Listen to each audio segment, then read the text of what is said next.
Prime Minister, thank you so much for joining us on China Daily's Big Talk.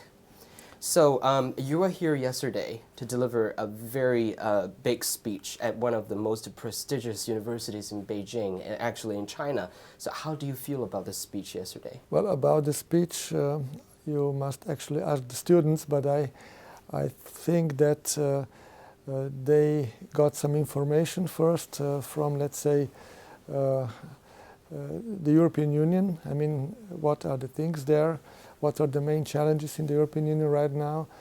And I tried to present some of my views regarding those challenges, about all the migration crisis, of course the issue of terrorism now, and then some economic issues and other important challenges we are facing right now in Europe. And the same,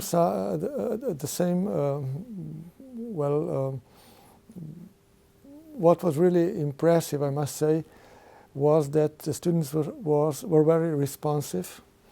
They actually had a lot of questions. They even expressed some very interesting opinions on the matters regarding European Union. And some of them even spoke in Slovenian.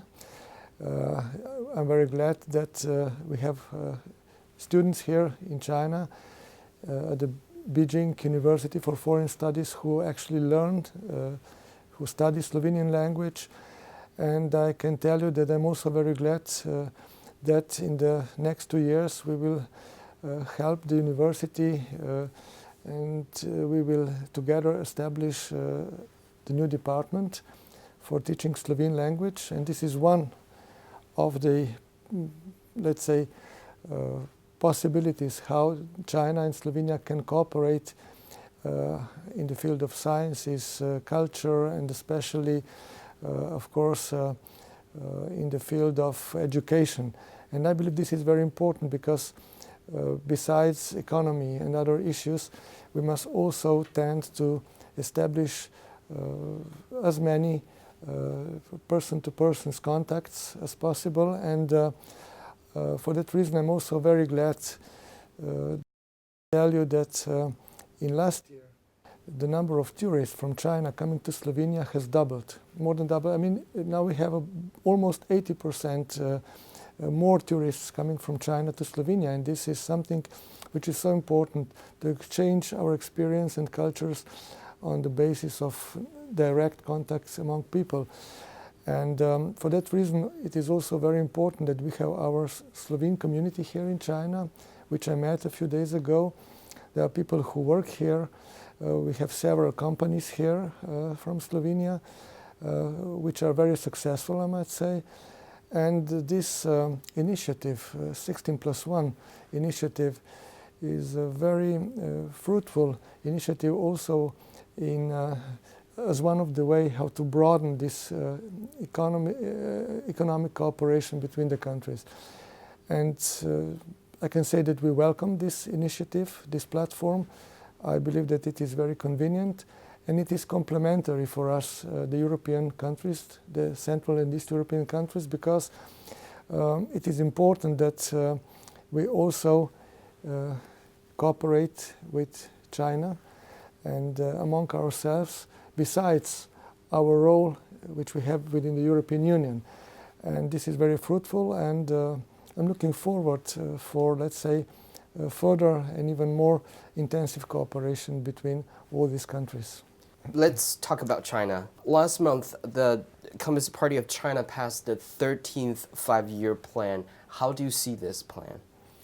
I see it as a response to what's going on in the world and in China. I think that it shows that China is aware of the challenges of this time, and it is aware that the times are changing very fast, and that each and every economy must adapt to those changes. And I believe that this plan somehow shows the adaptability of China, its capability of, let's say, facing new challenges. And I believe this is the right way to go. But of course, we must all be very good observers. We must see what is going on in the world and be able to respond very quickly to some sudden changes, to some unexpected changes which might occur at any time. So this is not a challenge only for China, but also for my and any other country. So I believe the plan is a good direction, good framework, but of course you must be always, as I said, somehow very responsive to the current challenges. Prime Minister, you may have heard this term called the Belt and Road Initiative, which is a new strategy introduced by the central government 3 years ago. And so far, what do you think that the two sides, I mean China and Slovenia, has achieved jointly following this strategy? Well, we have definitely deepened our contacts at different levels. As you know, we are very good in, let's say, in some parts of industry, like automobile industry, pharmaceutics, and so on. But our main interest now in interacting with China is, on the one hand, agriculture and forestry, on the other hand, tourism and other services. We have, as you know, very skillful and educated people in Slovenia who can really offer a lot of different kinds of services also to the Chinese people, to your companies, to your, let's say, environment. On the other hand, there is also one very important thing relating to this connectivity issue. As you know, we have at the northern Adriatic Sea our port Koper. Port Koper is the entry point to the Middle and Eastern Europe. It is the best access for China's ships and, let's say, for other countries who want to bring their cargoes to Europe. It is one of the best entry points and access to the, let's say, Central European countries, to the East European countries, and even if you go to the north up to Germany, this is maybe the best connection how to transfer the cargo from Asia to the Europe. And of course, we do all we can now to also provide for, let's say, modern railways in Slovenia. And this is very essential because in this way, really, this is a great opportunity even for your country to transport your goods through, let's say, our port of Koper and then through Slovenia to some other countries, most of them being the part of this 16+1 platform.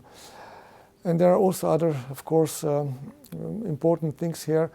I mentioned tourism before. I believe we have a lot of opportunities here in the future. We would like to see a tourist agency of China opened in Slovenia. We would like to see more exchange of tourists. This is how we also, let's say, broaden our cultural experiences. And you know, Slovenia is not just a country which offers a great landscape, good food, and many other opportunities. It is also a very good starting point to visit some, let's say, neighboring countries. You can go to the Adriatic Sea from Slovenia, you can visit Vienna, Venice, you can visit Budapest, all famous, let's say, historical points. And for that reason, I believe that Slovenia, with its strategic, geostrategic position, is a very important part of this so-called One Belt, One Road initiative. It is a very good designated point within this context. See, China has all along been an important participant in global cooperation on production capacity. And actually, our Premier Li Keqiang has been known as a super salesman because no matter where he goes, he tries his best to sell our technology to the world. I'm pretty sure yesterday you have experienced our highest speed railway system. And how do you feel about it? And do you see any potential opportunities for us to work together on a production capacity? Mm-hmm. First of all, it was great experience to be able to travel with your fast train. Actually, I did this once before, and I was fascinated again yesterday to see how you are really able and capable to build infrastructure of this kind, railways, etc. Of course, there are other opportunities related to Slovenia. As I said, we already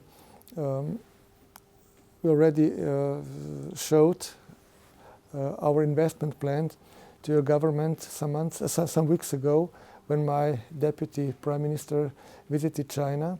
Actually, we prepared, let's say, a number of investment opportunities for different countries, and of course I'm sure that our presentation was and will be interesting also for your government, because we would like to get some investments from China to Slovenia, especially in the field of industry, in some other fields probably.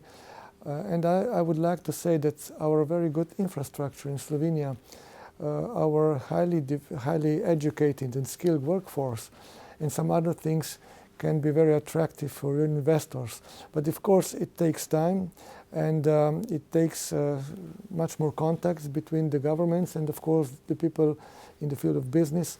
And I'm sure that this will bring some fruitful results in the future.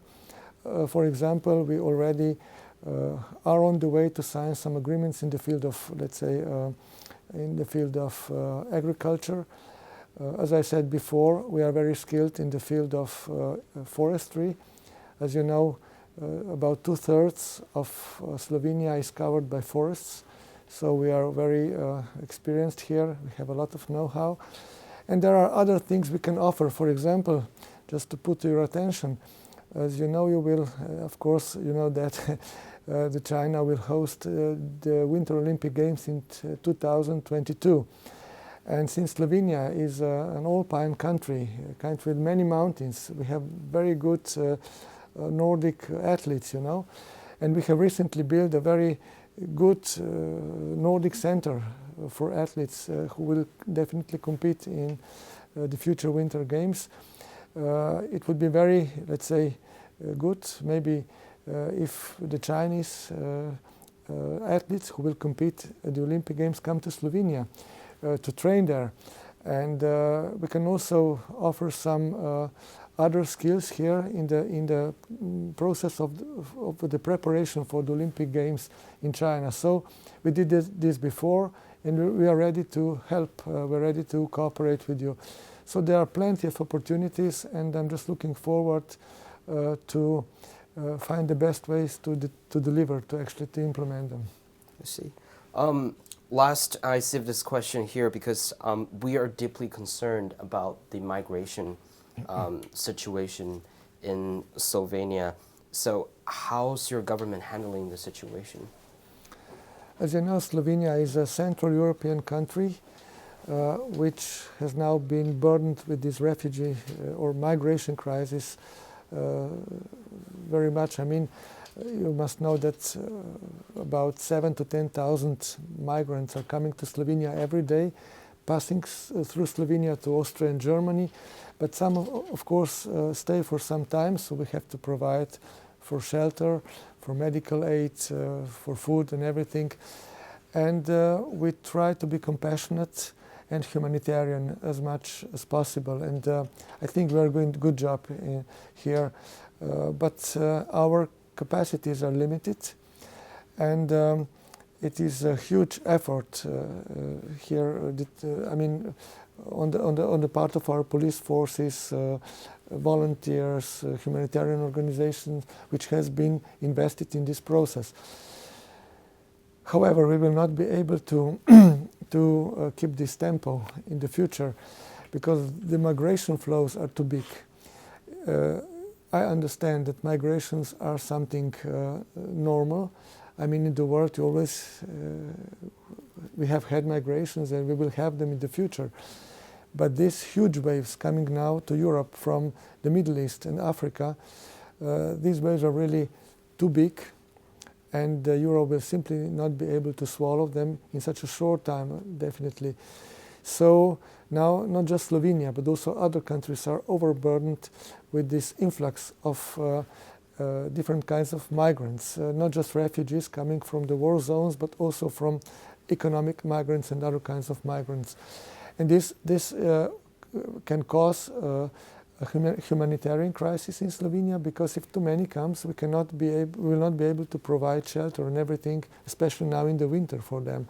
On the other hand, there are some security threats, security issues here. As you know, after the latest attack in Paris, the terrorist attack, we're all very much worried about this, because we know that some people coming from the Middle East, from the war zones, might also present this security threat to Europe. And for all these reasons, we must definitely do something more, especially to provide more efficient border control at the external border of the European Union. This is very important, and for that reason we must find some common solutions at the level of the European Union and at the level of the Europe as a whole. We must cooperate here, we must show the solidarity among all our countries, and we must definitely, as I said, really strengthen the border control at the external border of the European Union, to be able to control this flow and to be able to actually protect the Europe from, let's say, a humanitarian catastrophe. I see. Well, that's quite a lot of useful information here, and want to thank you, Prime Minister, for the time you spent with us today. Thank you so much. Thank you for the invitation.